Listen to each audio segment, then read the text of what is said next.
천지를 만드신 하나님 아버지를 내가 믿사오며 그 외아들 우리 주 예수 그리스도를 믿사오니 이는 성령으로 잉태하사 동정녀 마리아에게 나시고 본디오 빌라도에게 고난을 받으사 십자가에 못 박혀 죽으시고 장사한 지 사흘 만에 죽은 자 가운데서 다시 살아나시며 하늘에 오르사 전능하신 하나님 우편에 앉아 계시다가 저리로서 산자와 죽은 자를 심판하러 오시리라. 성령을 믿사오며 거룩한 공예와 성도가 서로 교통하는 것과 죄를 사하여 주시는 것과 몸이 다시 사는 것을 믿사옵나이다. 아멘. 우리 다 같이 자리에 앉으시며 찬송가 543장 찬양하겠습니다.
전능하신 하나님 아버지, 오늘 우리 또 주님 전에 나와 주님께 예배드릴 수 있게 해주심을 감사드립니다.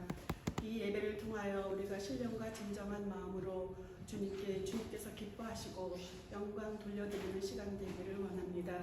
우리가 일주일간 또 세상에 나아가 우리 각자 흩어져 모여 살다가 이렇게 다시 모였습니다. 우리가 세상 나가서 사는 동안 한시도 주님을 떠나지 않고 믿음으로만 살 수 있게 우리에게 날마다 더 큰 믿음과 아버지 하나님 우리의 사랑으로 축복하여 주시기를 원합니다. 이 세상은 좀 더 빠르고 더 악해져서 우리가 한시 앞을 내다볼 수 없는 세상을 우리 살고 있습니다. 우리는 아무것도 주님을 떠나서 할 수도 없고 내가 할 수 있는 일이 아무것도 없습니다. 아버지 하나님 우리가 정말 말씀처럼 우리가 고백드리는 것처럼 정말 겸손한 마음으로 주님 앞에 엎드려 주님께 모든 것을 의지하고 주님께서 주시는 그 삶으로 힘으로 능력으로 살아갈 수 있도록 우리에게 더 큰 힘과 능력과 성령 충만함으로 부어주시기를 간절히 원합니다. 우리 교회 아버지 하나님 모여진 이 성도들 한 사람 한 가족 모두 축복하여 주셔서 어린 자녀부터 아버지 하나님 정말 연세가 드셔서 몸이 아프신 우리 장로님께까지도 아버지 하나님 정말 주님께서 주시는 그 손으로 치료해 주시고 아버지 하나님 정말 어려서는 더욱더 주님의 말씀으로 성장하여 세상에 나가 살 때 아버지 하나님 주님께서 주시는 그 믿음으로 살 수 있는 삶이 될 수 있게 도와주시고 우리 몸이 약한 우리 그 성도들께 아버지 하나님께서 주님께서 더 속히 아버지 하나님 정말 치유하여 주시는 그 은사를 주시기를 간절히 원합니다. 목사님께서 주시는 그 말씀으로 인하여 우리는 아버지 하나님 새 힘을 얻어서 세상을 나아가 살 때에 아버지 하나님 주님께서 어떠한 악한 영이 우리를 아버지 하나님 무너뜨리려 할지라도 우리는 아버지 하나님 그 성령의 힘으로 이기며 승리하는 삶이 될 수 있도록 천국의 소망을 바라볼 수 있게 하옵소서. 오늘 이 시간도 아버지 하나님 주님께서 모든 사람들에게 한 마음으로 축복하여 주시기를 간절히 원하옵고 감사함으로 예수님 이름으로 간절히 기도드렸습니다.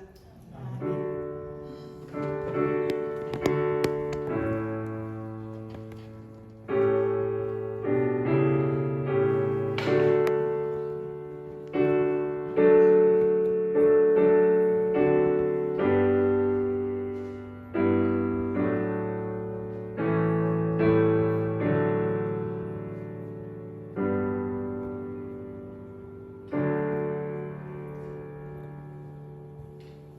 오라겠습니다.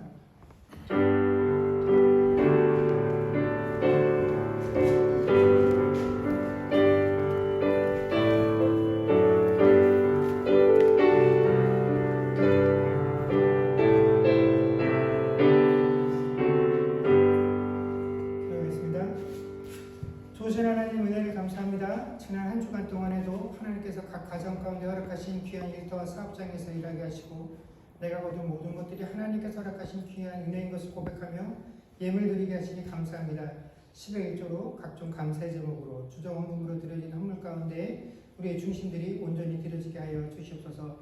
하나님, 우리가 세상을 살아가며 이 물질이 참으로 필요하고 요긴한 것이 사실이나 하나님, 주의 사랑하는 백성들의 삶이 결코 이 물질의 풍족함에 달린 것이 아니요 하나님의 그 풍성하신 손길에 달려있는 것을 우리로 하여금 늘 우리 일상의 삶 가운데 체험하게 하시고 고백하게 하셔서 아버지 하나님, 우리가 풍요로운 가운데도 빈곤한 가운데도 늘 하나님께서 허락하신 것들로 인하여 감사할 수 있는 인생들이 되어지게 하여 주시옵소서. 허락하신 일터와 사업장들을 감당할 수 있도록 육신의 강건함들을 허락하사 아버지 하나님, 이른 새벽부터 늦은 저녁까지 밤을 새워 일할 때 아버지 하나님, 육신의 필요함이 있겠으나 그것들을 다 감당할 수 있게 하여 주옵시고 또 우리에게 허락되어진 모든 환경과 여건들이 내 마음과 뜻대로 되어지지 아니할 터이나 그 가운데서도 아버지 하나님, 우리의 힘과 눈으로 그 일들을 감당하는 자들 되지 않게 하시고 하나님 선 곳에서 먼저 겸손하고 양보함들을 통하여 아버지 하나님, 하나님 자녀됨을 드러내는 것을 더 큰 기쁨과 위안으로 삼을 수 있는 주의 백성들 되게 하여 주시옵소서. 오늘도 피치 못할 형편들로 인하여 함께하지 못한 지체들을 주께서 기억하시고 어디에 있든지 동일한 은혜로 함께하여 주시기를 소망하며 우리 주 예수님 이름으로 기도드립니다. 아멘. 네, 우리 학생들은 공과 공부로 이동하도록 하겠습니다.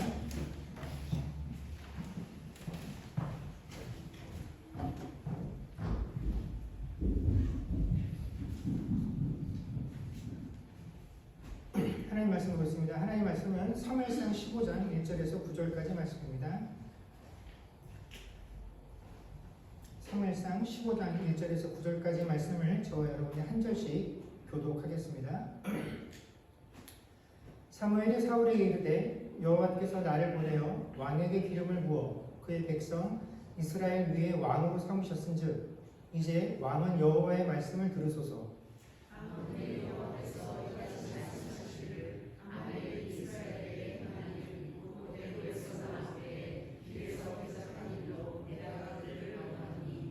지금 가서 아말렉을 쳐서 그들의 모든 소유를 남기지 말고 진멸하되 남녀와 소아와 젖먹는 아이와 우양과 낙타와 나귀를 죽이라 하셨나이다 하니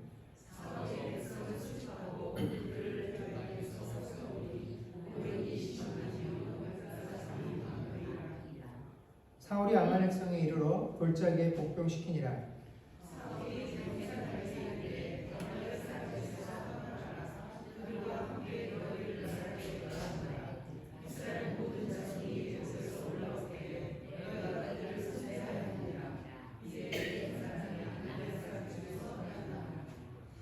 사울이 하일라에서부터 애굽 앞 술에 이르기까지 아말렉 사람을 치고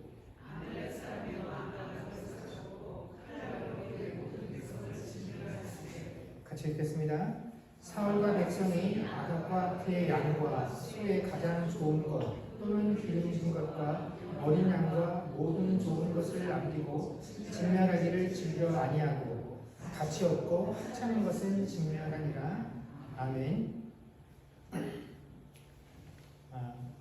하나님께서 하나님을 대신하여서 이스라엘의 통치 대리자로서 인간의 왕을 세우신 후에 그 이전에 이스라엘을 통치했었던 사사들과 이 인간 왕 사이에는 분명하게 구별되는 차이점이 하나 있습니다. 그게 뭐냐면 사사를 세우셔서 통치를 하실 때에는 하나님께서 사사에게 직접 이야기하셨지만 왕을 세우신 이후에는 하나님께서 왕에게 직접 말씀하신 적이 없으시죠.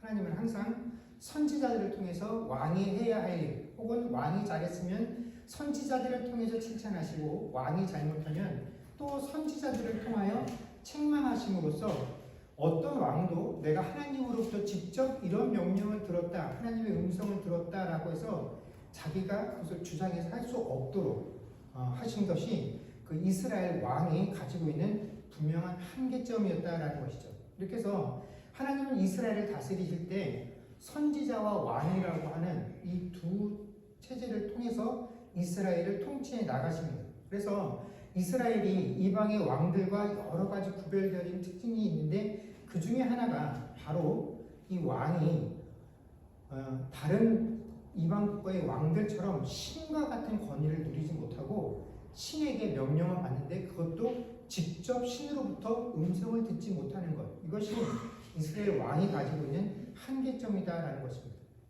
이처럼 이스라엘이 가지고 있는 왕의 모습들을 보면서 우리가 알 수 있는 것은 뭐냐면 이스라엘이 자기들이 원해서 어떠한 방식으로 그 통치 제도를 바꾸고 또 자신들을 다스리는 사람의 이름을 그 제도의 이름을 아무리 바꿔도 결국 이스라엘을 다스리신 분은 누구시라는 겁니까?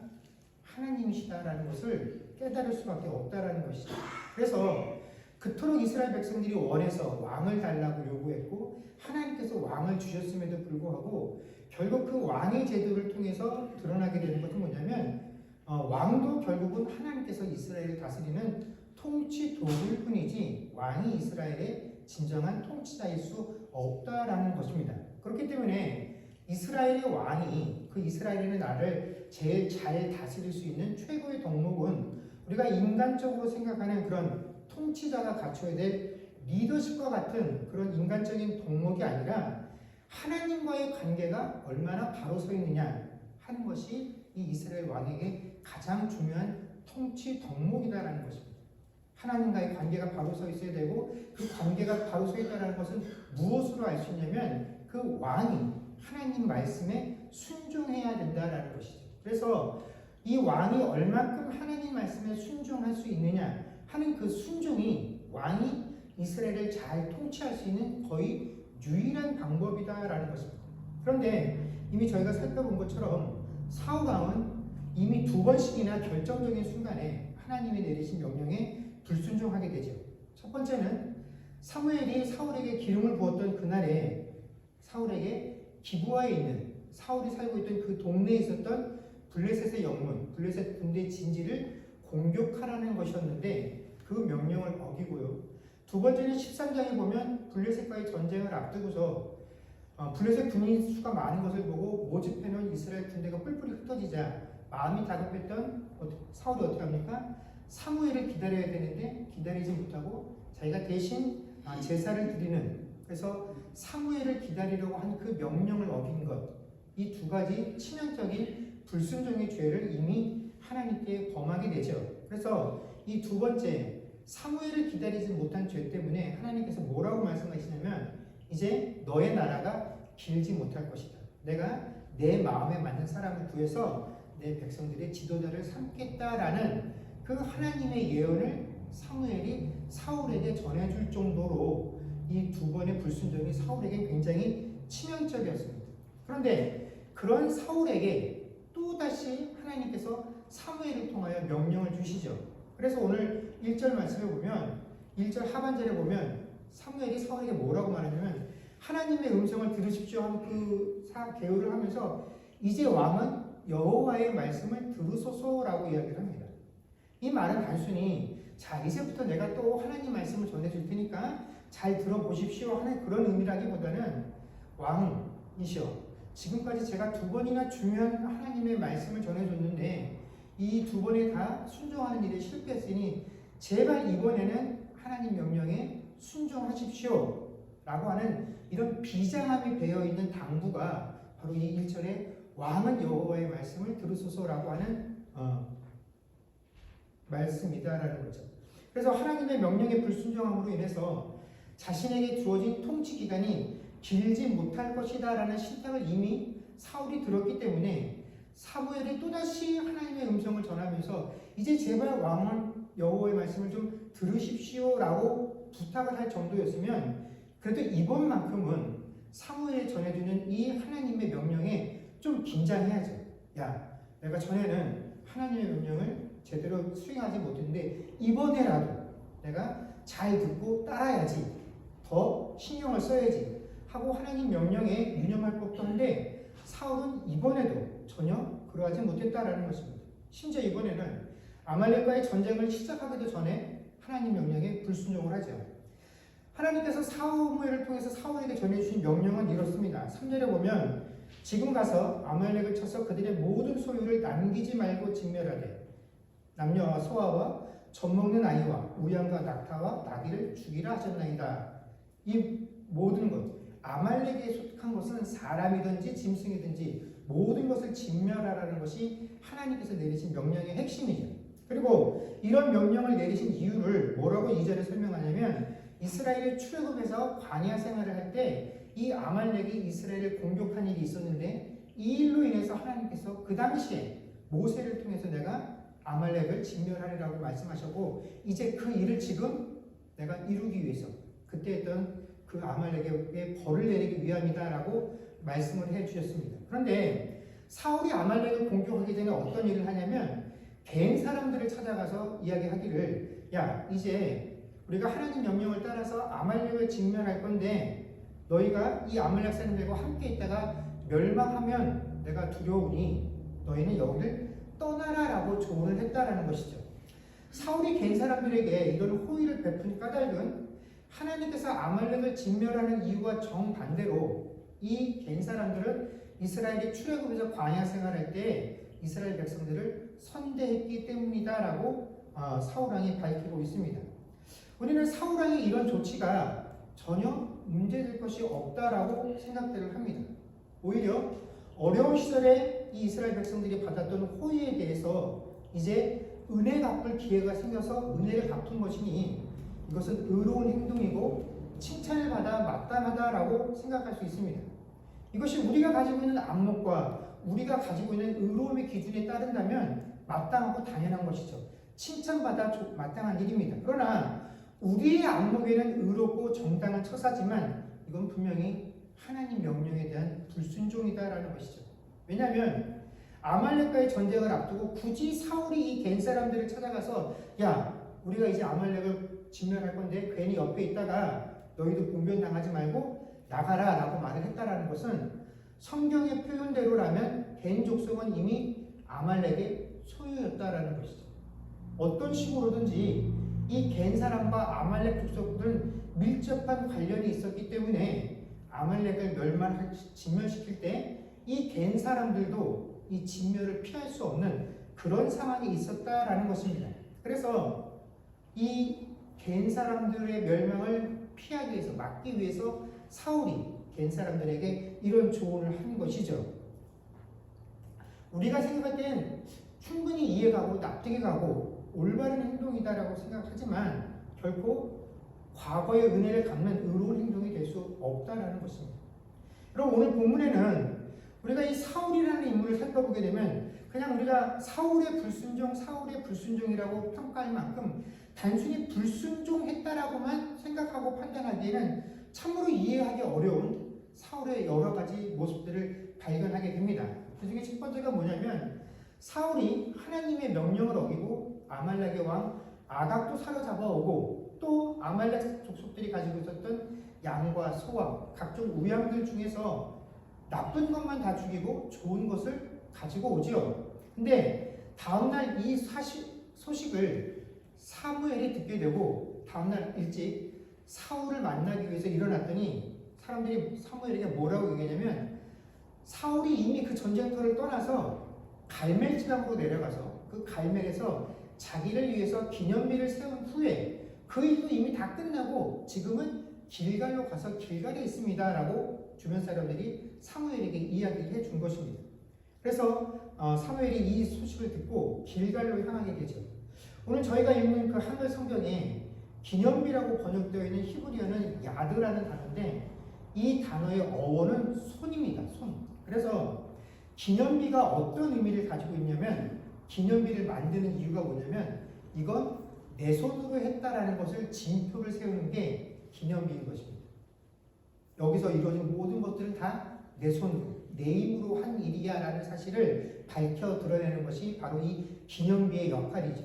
그래서 우리가 세상에 살다 보면 각종 상패나 트로피, 감사패, 기념패 이런 것들을 참 많이 주고받습니다.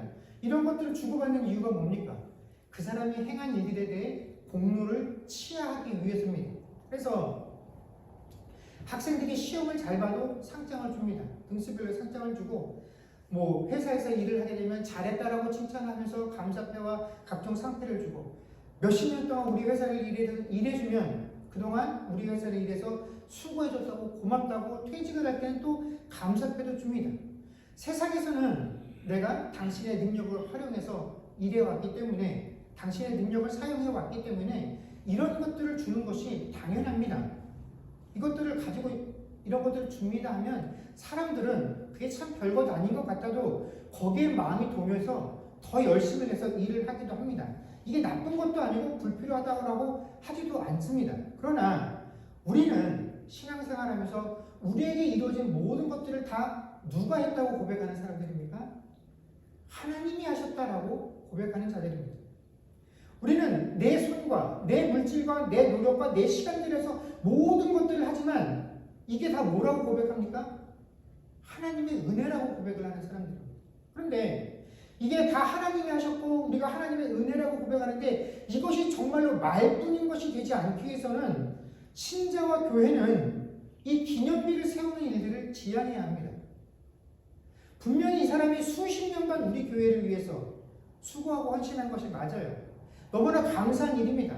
그러나 그 사람을 통해서 하나님께서 역사하신 것이고 나도 나에게 허락되어진 내 시간과 내 몸과 건강과 물질과 시간을 통해서 하나님께서 하신 것이다라고 고백한다라고 한다면 우리는 이것들을 기념하는 일들을 지향해야 됩니다. 이건 굉장히 조심해야 할 일이다라는 것이죠. 그래서 길갈에 머물고 있던 이 사울을 만나기 위해서 사무엘이 그곳에 도착했더니 이 사울이 아주 반갑게 맞이하면서 자신만만하게 이렇게 고백을 합니다. 13절에 보면 내가 하나님의 명령을 다 행하였습니다 라고 이야기를 했다라는 것이죠. 저는 사무엘이 오는 것을 보면서 사울이 이렇게 자신만만하게 내가 하나님의 명령을 다 이행했습니다 라고 하는 이 고백이 거짓말을 지어낸 것이다 라고 생각하지 않습니다. 사울은 정말로 자기 자신이 하나님의 명령을 다 이행했다라고 믿고 있는 것입니다. 나는 하나님의 뜻대로 살아가는 사람이다라고 생각하는 것이죠. 당신이 나에게 이번만큼은 하나님 명령을 다 들으라고 해서 내가 이번에는 빠짐없이 하나님이 요구하시는 것을 그대로 다 진행했습니다라는 것을 자신만만하게 이야기했다라는 것이죠. 여러분 여기서 우리가 발견할 수 있는 게 뭐냐면 죄를 범하는 자들의 특징은 자신이 죄를 범하고 있다는 사실을 전혀 깨닫지 못한다라는 것입니다. 여러분 하나님의 말씀을 대할 때 하나님 앞에 설 때 이 하나님의 말씀을 대한다는 것을 두려움으로 갖고 있는 사람들은요 내가 이 말씀에 순종하기 위해서 정말 치열하게 살고 있음에도 불구하고 언제나 내 마음속에 남는 것은 뭐냐면 내가 하나님께서 나에게 요구하시는 그 말씀의 요구에 온전히 순종하지 못했다라는 사실만 깨닫게 된다는 것입니다. 내가 아직도 부족하다라는 사실을 깨닫기 때문에 그 하나님 말씀 앞에서 그것을 지키기 위해서 치열하게 사는 사람들은 결국에 깨닫게 되는 건 뭐냐면 하나님 은혜가 아니고는 내가 살 수 없다라는 것이죠. 내가 여전히 하나님의 은혜를 받았음에도 불구하고 또 하나님께 범죄했다라는 사실밖에 깨닫지 못하기 때문에 하나님 앞에 회개할 수밖에 없다라는 것이죠. 하나님의 은혜를 구합니다라고밖에 고백할 수 없다라는 것입니다. 그런데 이 하나님 말씀 앞에 서서 이 말씀에 순종하는 것이 치열하지 못한 사람들은요, 내가 잘한 것만 기억합니다. 99가지를 내 마음대로 해놓고도 한 가지를 지켰으면 그 한 가지 지킨 것만을 기억하면서 내가 하나님 말씀에 순종하며 살았습니다. 그것만 기억하기 때문에 당당하게 하나님 앞에서 내가 하나님 말씀에 다 순종했습니다. 말씀대로 준행하였습니다라고 당당하게 말합니다. 거짓말을 하는 게 아니라 인식을 아예 하지 못해요. 내가 범죄하고 있다라는 그것을 자각하지 못한다라는 것입니다. 그래서 이렇게 당당하게 내가 하나님 명령대로 다 하겠습니다라고 말하는 사울을 향해서 사무엘이 전한 것은 책망이었습니다. 그것이 유명한 바로 22절에서 23절의 내용입니다. 우리 다 아시겠지만 우리 앞에 있는 내용을 한번 다 같이 읽도록 하겠습니다. 읽겠습니다. 시작. 사무엘이 이르되 여호와께서 번제와 다른 제사를 그의 목소리를 청종하는 것을 좋아하시는 같이 좋아하시겠나이까. 순종이 제사보다 낫고 듣는 것이 순양의 기름보다 나으니 이는 거역하는 것은 점치는 죄와 같고 완고한 것은 사신 우상에게 절하는 죄와 같음이라. 왕이 여호와의 말씀을 버렸으므로 여호와께서도 왕을 버려 왕이 되지 못하게 하셨나이다 하니. 아멘. 사무엘이 왕에게 사울에게 당당하게 내가 하나님 말씀을 다 준행했습니다라고 말을 하자 하나님께서 지금 당신이 한 행태를 보고 뭐라고 말씀하셨냐면 하면서 책망한 내용이 22절과 23절이죠. 다시 한번 하나님께서 내가 너를 버려서 왕이 되지 못하게 하겠다라는 그 이야기를 듣고 돌아서려고 하자 사울이 어떻게 하냐면 사무엘을 다급하게 붙잡고 늘어집니다. 그때 얼마나 강력하게 그를 붙잡고 늘어졌든지 사무엘이 겉옷이 찢어질 정도로 아주 강력하게 사무엘이 떠나가지 못하도록 사무엘을 만류하죠. 근데 사무엘은 사울이 다급하게 자기 옷이 찢어질 만큼 강력하게 자신을 제지하면서 말리는 것을 보면서 이 사울의 행동이 후회와 반성으로부터 나오는 그런 행동이라고 생각했던 것 같습니다. 그래서 28절과 29절에 보면 사무엘이 또 이렇게 이야기를 합니다. 제가 읽겠습니다. 사무엘이 그에게 이르되 여호와께서 오늘 이스라엘 나라를 왕에게서 떼어 왕보다 나은 왕의 이웃에게 주셨나이다. 이스라엘의 지존자는 거짓이나 변개함이 없으시니 그는 사람이 아니심으로 결코 변개하지 않으심이니이다 하니. 사무엘은 사울이 다급하게 자신을 붙잡는 이 모습들을 보면서 이 행동에서 하나님의 뜻은 그를 버리시는 거지만 그럼에도 불구하고 자신을 붙잡고 늘어지는 이 사울 왕을 보면서 인간적인 연민과 위로감을 느꼈던 것 같습니다. 그래서 위로하는 차원에서 이 왕에게 이런 말을 해준 것 같아요. 제가 생각할 때는. 왜냐하면 하나님의 뜻은 변하지 않는다라는 겁니다. 당신이 아무리 지금 회개합니다라고 말하면서 이렇게 하나님께 용서를 구해도 하나님의 뜻은 변하지 않으니 이제 왕이시여 왕은 포기하십시오 라고 좋은 의미에서 권면을 하기 위해서 해주는 장면이 바로 이 말씀이었다라는 것이죠. 그러나 사실은 사울이 사무엘을 붙잡았던 이유는 사무엘이 생각하는 것만큼 정말로 내가 하나님을 범죄했습니다.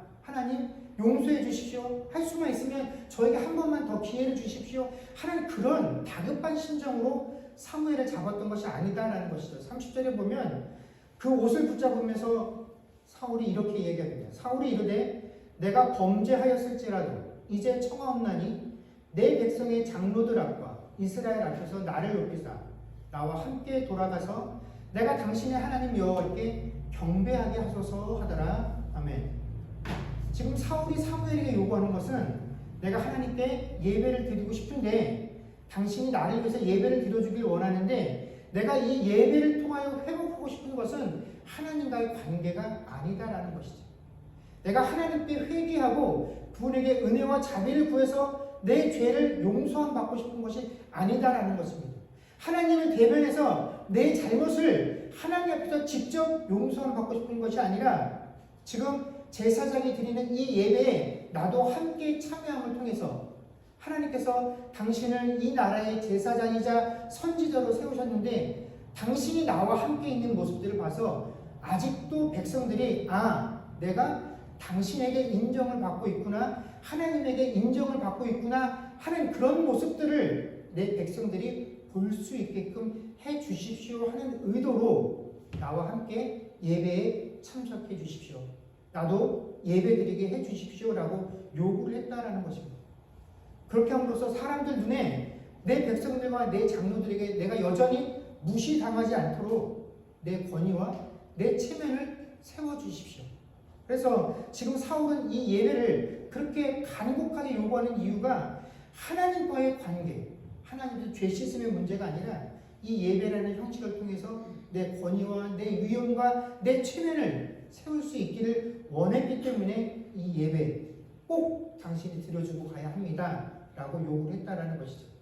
사울에게는 이제 더 이상 내가 하나님 앞에서 이 나라의 왕으로 인정받고 있느냐 그렇지 못하느냐 하는 것이 전혀 중요하지 않은 순간에까지 이르게 되었다라는 것입니다. 아니, 하나님이 나를 인정하지 아니하시고 다른 사람에게 왕을 세우셔도 좋다 이겁니다. 단지 하나님이 아무리 그런 계획을 가지고 계셔도 우리 백성들만 모르면 문제될 것이 없다라는 것이죠. 우리 백성들과 장로들만 이 사실을 모르고 있다라고 한다면 나는 여전히 이 이스라엘 백성들 앞에서 왕노를 할 수 있을 것이고, 그렇게만 할 수 있다라고 한다면 나는 만족스럽기 때문에 하나님이 나를 왕으로 인정해 주든지 그렇지 못하든지 이제 이것은 나에게 더 이상 중요하지 않다라는 것입니다.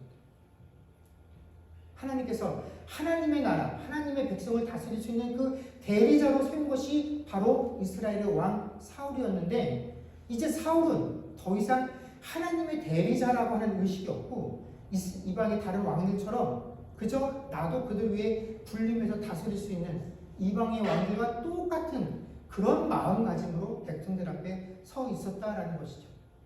그렇기 때문에 사울이 이 시간에 정말로 두려워하고 의식하고 있는 것은 하나님의 판단이 아니라 사람의 판단이다라는 것입니다. 또한 그가 힘을 얻고 있는 대상도 하나님이 아니라 사람이라는 것이죠.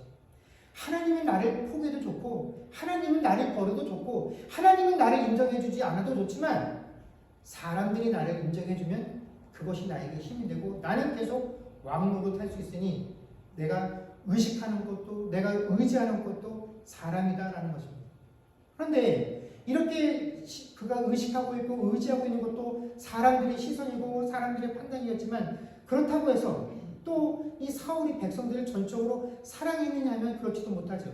왜냐하면 지금 들리고 있는 이 우양의 소리가 누구 때문에 왜 들리는 것입니까? 라고 사무엘이 그를 추궁하자 사울왕이 뭐라고 대답합니까? 이거 내가 한 것이 아니라 누가 했다고요?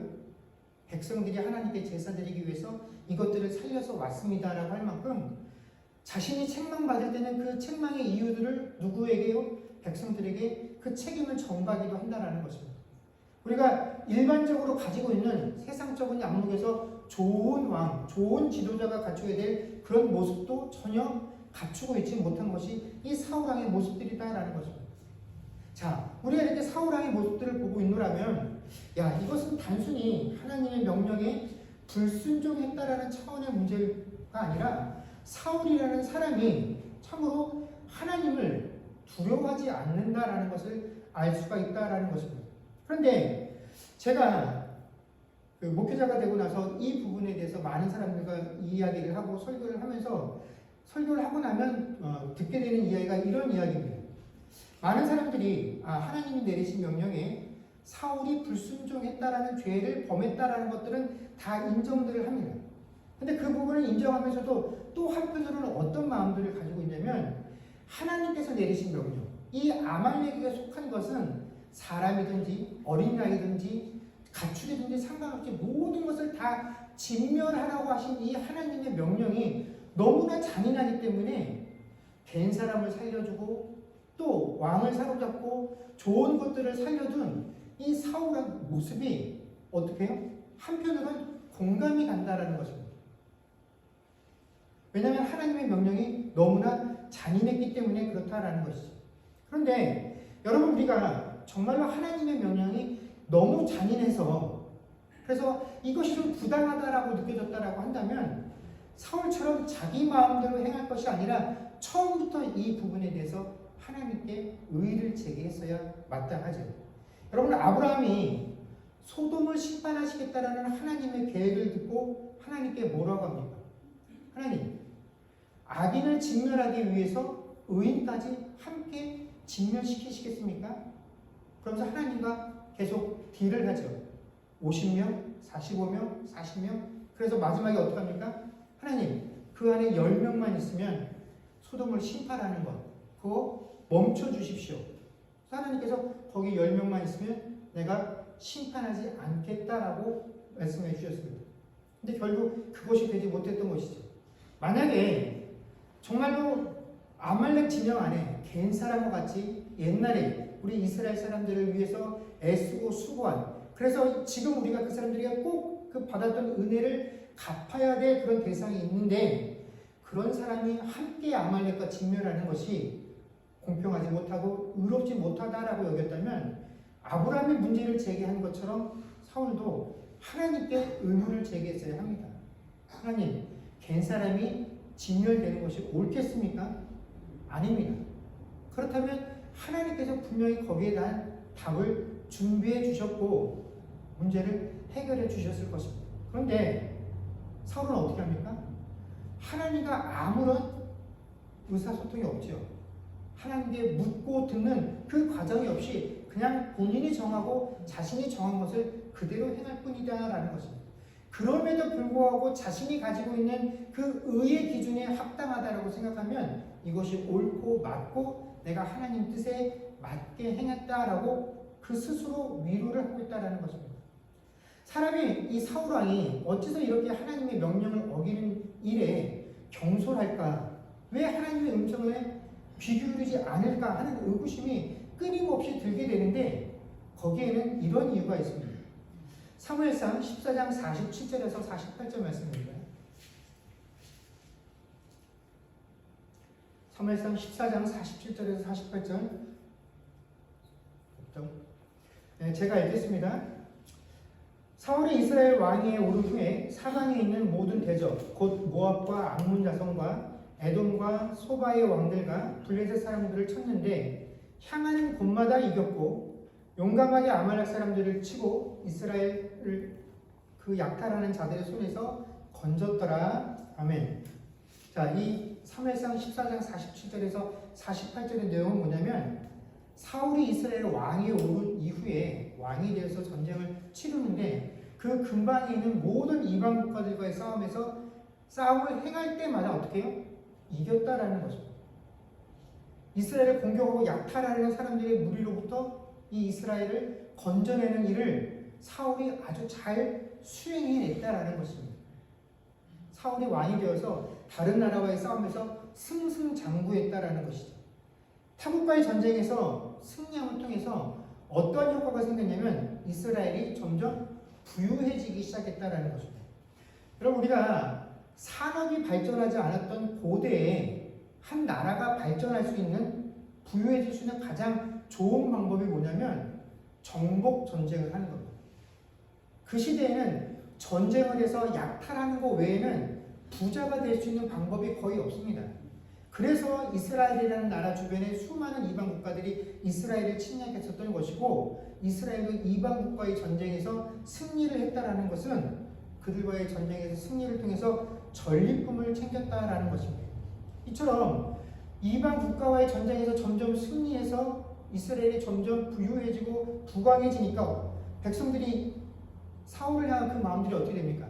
점점 우리가 왕을 잘 뽑았다. 사울이 우리의 왕이 됨이 마땅하다. 그를 신뢰하고 존경하는 마음들이 점점 커졌고 왕의 위엄도 점점 커졌다라는 것입니다. 사울이 하나님께 분명히 불순종해서 하나님께서는 사울에게 뭐라고 말씀하셨냐면 네가 나에게 불순종했기 때문에 네가 왕으로서 통치할 수 있는 기간이 길지 않을 거야. 내가 너 대신 다른 사람을 왕으로 세워서 그 사람에게 내 나라를 맡길 거야 라고 하나님께서 신탁을 주셨지만 이것은 하나님과 사울 사이에 있었던 문제인 것이고 이스라엘을 보호하고 이스라엘을 살찌우는 그 일은 누구의 역할입니까? 이스라엘의 왕이신 하나님의 역할이다라는 것입니다. 그래서 사울이 하나님께 불순종해서 하나님 마음에 들지 않는 것과는 별개로 하나님은 이스라엘을 살찌우시고 이스라엘을 부흥하게 하는 그 일들을 여전히 행하고 계셨던 것이죠. 그러니까 하나님께서 이스라엘의 왕인 사울을 통해서 전쟁을 진행하시고 사울이 그 전쟁에 이긴 것처럼 보이지만 사실 그 전쟁의 승리는 사울이 이룬 것이 아니라 누가 이룬 것입니까? 하나님이 이루신 것이다 라는 것입니다. 그런데 사울이 하나님이 나에게 나를 왕으로 이제 더 이상 인정하지 않으신다고 했는데 다른 사람을 왕으로 세워서 그에게 이 나라를 맡기신다고 하셨는데 그럼에도 불구하고 내가 나가서 전쟁을 치르면 꼬박꼬박 승리를 하네. 그 승리를 통해서 이스라엘이 점점 부유해지고 백성들은 나를 좋은 왕이라고 훌륭한 왕이라고 칭송해 주네. 하는 이 과정들 속에 있으면서 사울이 어떤 잘못된 사인을 받았냐면 이게 내 능력이구나. 내가 내 능력과 내 힘으로 이런 일들을 이루고 있구나. 하나님이 사무엘을 통해서 나에게 이런 신탁을 주셨는데 내가 이렇게 전쟁에 나가서 계속 승리를 하려고 보니까 사실은 하나님과 나 사이에 아무런 잘못이 없구나. 하나님이 나를 이뻐하시는구나 하는 잘못된 신호로 이 상황을 받아들이게 되었고 결국 자신의 위치와 처지를 망각하는 죄를 범하게 되었다라는 것입니다. 결국 하나님께서 이스라엘을 위하여 허락하셨던 이 승리와 형통함이 사울을 더욱더 탐욕스럽고 교만한 사람으로 만들었다라는 것입니다. 여러분 왕의 자리에 오른 사울은 이제 하나님보다 하나님께서 이스라엘을 통치할 수 있는 방편으로 주셨던 그 왕이라는 직책 거기에 있는 자신의 위치를 더 사랑하게 되었습니다. 그래서 하나님께서 허락하신 그 승리를 통해서 인간들이 들려주는 그 칭송의 소리에 귀가 너무나 기뻤던 나머지 이제 하나님 음성을 듣는 것을 소홀히 하게 되었다라는 것입니다. 여러분 우리는 이 이스라엘의 왕으로 사울이 부름받은 것을 보면서 사울이 이스라엘의 왕으로 소명을 받았다라고 생각들을 합니다. 그래서 사울이 이스라엘의 왕으로 부름을 받고 소명을 받았는데 그 부름받은 소명대로 사는데 실패했다라고 생각을 하지만 여러분 소명이라는 것은요 어떤 직업이나 직분에 관련된 것이 아닙니다. 우리에게 주어진 소명은 한 가지입니다. 뭡니까? 하나님의 자녀로 부름받은 것. 이것이 우리의 유일한 소명이다라는 것입니다.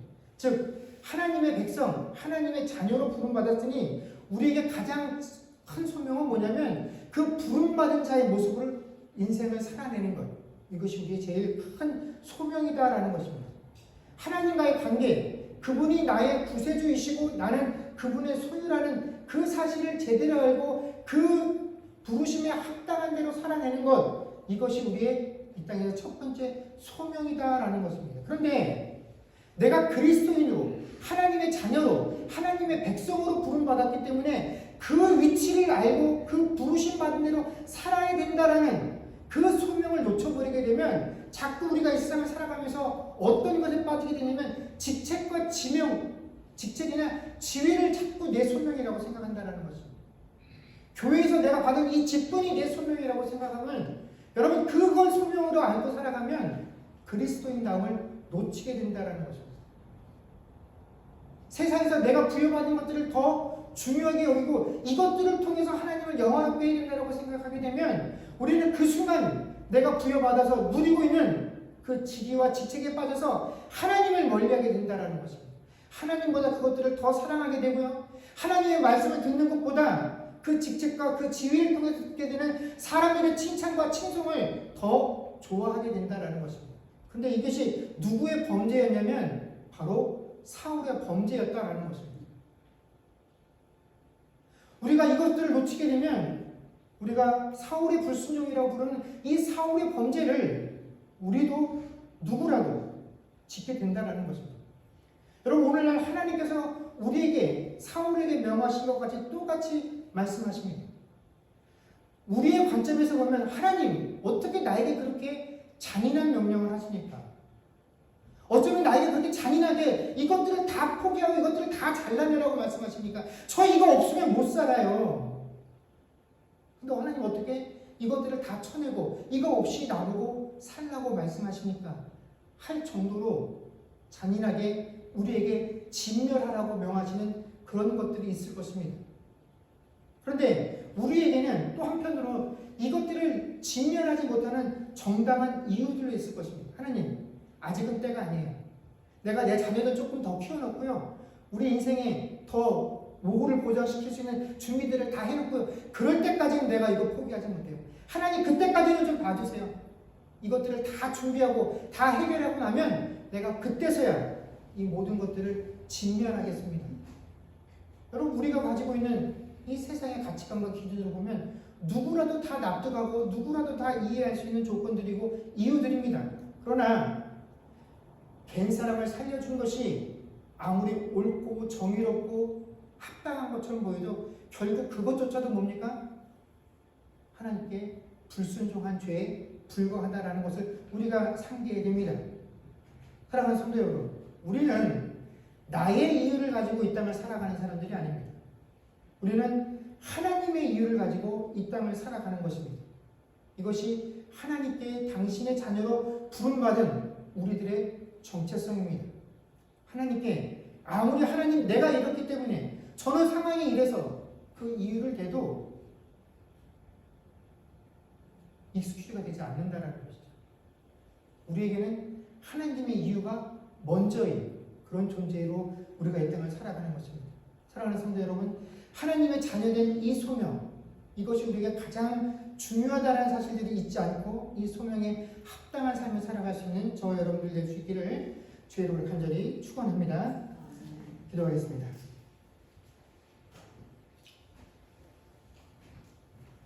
그렇습니다. 주님, 우리에게 가장 중요한 소명은 하나님의 자녀로 부름받았다라는 것입니다. 그래서 우리의 소명은 하나님의 음성을 듣는 것입니다. 때로는 하나님께서 우리에게 들려주시는 그 음성과 명령들이 너무나 잔인하게 들릴 때가 있을 것입니다. 이치에 맞지 않는 것처럼 보여질 때 있을 것입니다. 지금은 도저히 그것을 포기할 수 없을 수밖에 없는 그런 상황일 때도 있습니다. 하나님 뜻대로 하나님 명령에 순종할 수 없는 수많은 이유들을 우리가 가지고 나아갈 수 있을 것입니다. 그러나 우리가 하나님의 자녀로 부름받았다라는 것은, 하나님의 백성이 되었다라는 것은 나의 이유를 가지고 이 세상을 살아가는 자가 아니라 하나님의 이유를 가지고 이 세상을 살아가는 자들이다라는 것입니다. 근데 우리가 이 사실을 놓치면 내가 하고 있는 그 일에 더 기쁨을 느끼게 되면 하나님 음성 듣는 것보다 내가 만족감에서 사람들이 잘한다고 하는 그 칭송과 칭찬 속에서 더 기쁨을 찾다 보면 하나님의 자녀됨의 정체성들을 잃어버리고 살아갈 수밖에 없습니다. 하나님, 우리에게는 하나님 자녀인 것, 하나님의 백성인 것, 그리스도인인 것, 이것이 가장 우선이고 가장 첫 번째입니다. 이것들 놓치지 않고 살아가는 자들 되게 하여 주시옵소서. 다른 것들로 아무리 많은 업적들을 쌓았고 아무리 많은 노력들과 헌신을 드러내도 하나님의 자녀담을 놓치면 우리에겐 아무것도 소용이 없습니다. 마치 된 사람에게 큰 위로와 평강을 베풀었으나 결국 하나님께 불순종한 이 사울의 죄와 우리가 다를 것이 없음을 상기하게 하시고 늘 하나님의 이유로 살아가는 자들 되게 하여 주옵소서. 감사드리며 우리 주 예수님 이름으로 기도드립니다. 아멘. 주만 바라볼지라 찬양하겠습니다.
기도하겠습니다. 지금은 우리 주 예수 그리스도의 은혜와 하나님 아버지의 크신 사랑과 성령님의 교통하심과 충만케 하는 역사가 이제 하나님께서 내게 진멸하라고 요구하시는 그 모든 상황 가운데 나의 이유가 아닌 하나님의 이유로 순종하기로 고백하는 주의 백성들과 그들의 가정과 사업과 자녀들과 미래와 이 교회 위에 이제로부터 영원토록 함께 있을지어다. 아멘.